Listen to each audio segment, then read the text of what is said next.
Business continuity means that the organization data and applications will continue to operate even in the face of disruption, destruction, or disaster.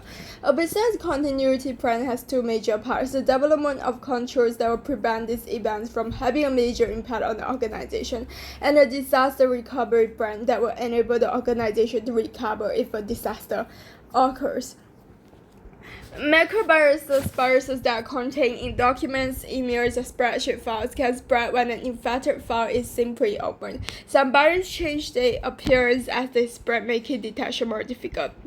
Worm is a special type of virus that spreads itself without human intervention. Worms spread when they install themselves on the computer and then send copies of themselves to other computers, sometimes by email via security holes in software. The best way to prevent the spread of virus is to install antivirus software. Antivirus software is only as good as its last update, so it's critical that the software be updated regularly.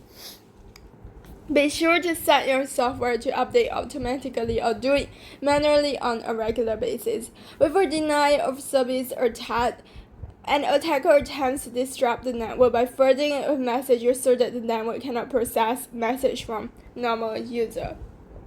Distributed denial of service attack is even more destructive. With a DDoS attack, the attacker breaks into and takes control of many computers on the internet, often several hundred to several thousand, and plants software on them, called DDoS agent, or sometimes a zombie or a bot.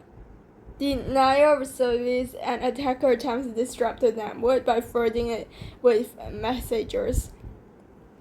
Prevention of DOS and DDoS: configure the main router that connects your network to the internet to verify that the source address of all incoming message is in a valid address range for that connection, called traffic filtering.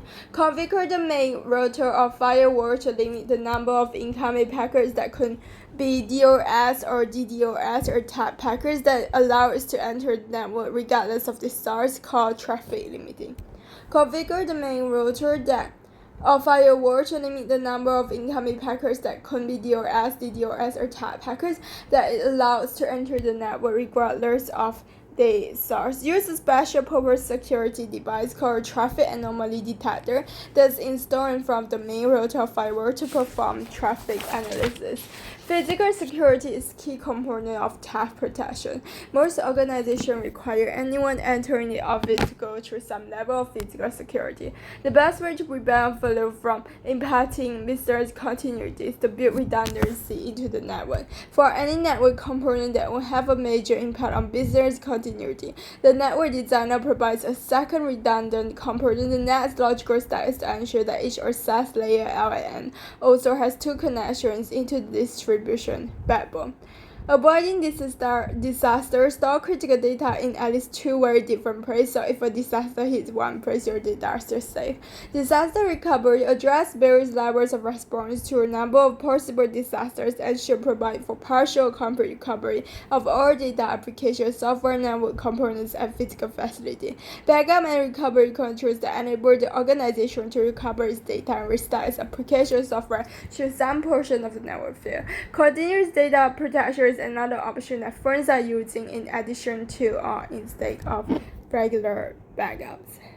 Disaster recovery outsourcing: many large firms outsource their disaster recovery efforts by hiring disaster recovery firms that provide a wide range of service. At their simplest, disaster recovery firms provide secure storage for backups. Full service include a complete network dataset that clients can use when they experience a disaster.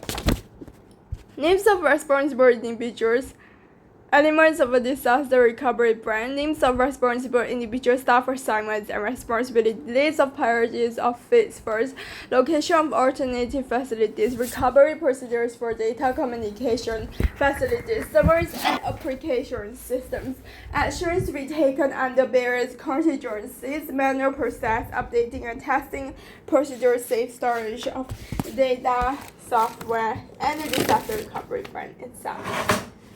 4 types of intruders attempt to gain unauthorized unauthorized access to computer networks. Casual computer users who only have limited knowledge of computer security, experts in security, but whose motivation is the trail of the hunt. Professional hackers who break into corporate or government computer for specific purpose. Organization employees who have legitimate access to the network but who gain access to information they are not authorized to use. Organization employees who have legitimate access to the network but who gain access to information they are not authorized to use. Casual computer users who only have limited knowledge of computer security. The key principle in preventing unauthorized access is to be proactive. This means routinely testing a security system before an intruder does. Approach to preventing unauthorized access: developing a security policy, developing user profiles, plugging known security holes, securing network access points, preventing eavesdropping using encryption. A combination of all techniques is best to ensure strong security. Using encryption, preventing eavesdropping. The security policy should clearly define important network components to be safeguarded, and important controls need to do that. The most common way for a hacker to break into a system is through social engineering, breaking security simply by asking elements of a security policy, name of responsible individuals, incidents reporting system and responding, risk assessment with priorities, controls on access points to prevent or deter unauthorized external access, controls within the network to ensure internet users cannot exceed the authorized access, and acceptable use policy, user training plan on security testing, and updating plans. The network components themselves also have a level of physical security. Any organization that permits staff members to access its network via die-in wardens opens itself to a broader range of intruders. One strategy is to routinely change modem numbers, another is to use the callback model. One-time password is another strategy for traveling employees for who callback models and automatic number identifications are inappropriate. As the increasing use of internet and information superhighway, it becomes important to prevent unauthorized access to a network from intruders on other networks. A firewall is a router, gateway, or special-purpose computer that examines packets flowing into and out of a network and restricts access to organization's network. A packet-level firewall examines the source and destination address of every network packet that passes through it and only allows packets that have acceptable source and destination addresses to pass. Some packet-level firewalls are vulnerable to IP-level spoofing, accomplished by changing their source address on incoming packets from the real address to an address inside the organization network. Many firewalls have had this security strengthened since the first documented case of IP spoofing. Some packet-level firewalls are vulnerable to IP-level spoofing, accompanied by changing the source address on incoming packets from the real address to an address inside the organization network. Change your source address. Changing the source address on incoming packets from the real address to an address inside the organization network.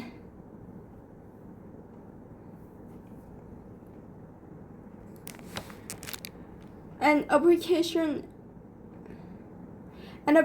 level firewall acts as an intermediate host, computer, or gateway between the internet and the rest of organizational network. In many cases, special programming code must be written to permit the use of application software unique to the organization. A process server is a new type of application level firewall that addresses some of the compatibility problems with traditional application level firewall. Process server. The process server uses an address table to translate network address inside organizations into fake address for use on the internet. Network address translation or address mapping. These way systems outside the organization never see the actual internal IP address. Process servers work very well and are becoming the application level firewall of choice. Many organizations use a combination of packet level and application level firewall. Use an address table to translate network address inside organization. System outside organization never see actual internal IP address. Process server work very well and becoming application level firewall of choice. Internal process server internal network. Another way to gain unauthorized access is to eavesdrop on network traffic, where the intruder inserts a listening device or computer into the organization network to record message. Two areas vulnerable to this type of unauthorized access: network cable and network device. Network cables are the easiest target because they often run long distance and usually are not regularly checked for tampering. Certain types of cable can impair or increase security by making eavesdropping easier, like wireless, or more difficult, like fiber optic.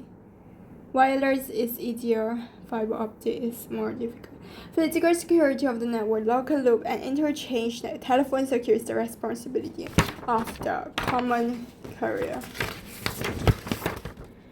Network devices like controllers, hubs, and bridges should be secure in a locked wiring enclosures. A secure hub for Ethernet networks makes sniffer programs eavesdropping more difficult by requiring a special authorization code before new computers can be added to the hub.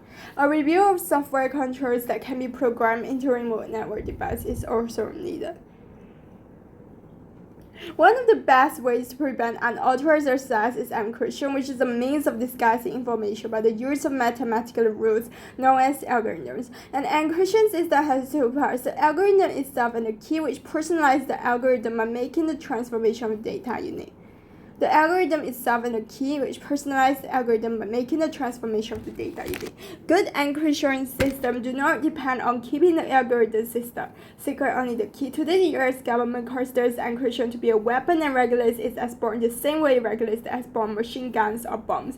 The government is also trying to develop a policy called Key Extra, requiring key registration within the government. One commonly used encryption algorithm is the data encryption standard. Data encryption standard is a symmetric algorithm, which means the key used to decrypt a particular big string is the same one used to encrypt it. Symmetric algorithms can cause problems with key management. Keys must be dispersed and stored carefully. A 56-bit version of DES is the most commonly used encryption technique today. A second popular technique is the public key encryption, the most popular of which is RSA. Public key encryption is inherently different from secret key systems like DES because it's an asymmetric algorithm. There are two keys. The public key is used to encrypt the message, and the private key is used to decrypt it. Public key encryption greatly reduces the key management problem. Public key encryption also permits authentication digital signature using a process of encrypting with the private key and decrypting with the public key, providing irrefutable proof of origin. A certificate authority is a trusted organization that can vouch for the authentication of the person or organization using authentication. For higher level security certification, the CA requires that a unique fingerprint key be issued by the CA for each message sent by the user. Public key encryption. Print text message to be encrypted using B public key, encrypt the message to be transmitted through network, encrypt the message to be decrypted using B public key, and print text message to be encrypted using print text message to be encrypted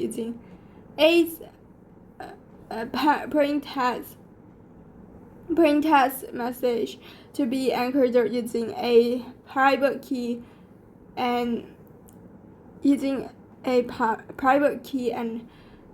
authenticated message to be encrypted using B public key, encrypt the authentication message to be transmitted through network, encrypt the authentication message to be decrypted using B private key, and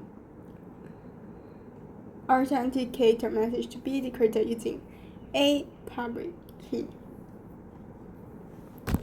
Public key, a process of encrypting with private key.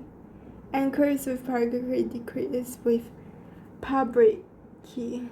Decrypt is with public key.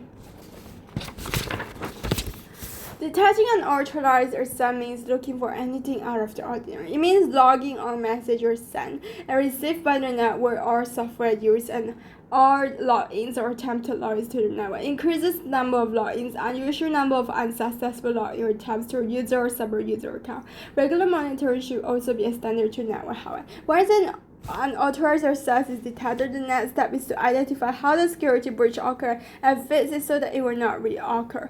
Many organizations have taken their own steps to detect intruders by using entrapment techniques. In recent years, there has been a stiffening of computer security laws and in the legal interpretation of other laws that pertain to computer networks.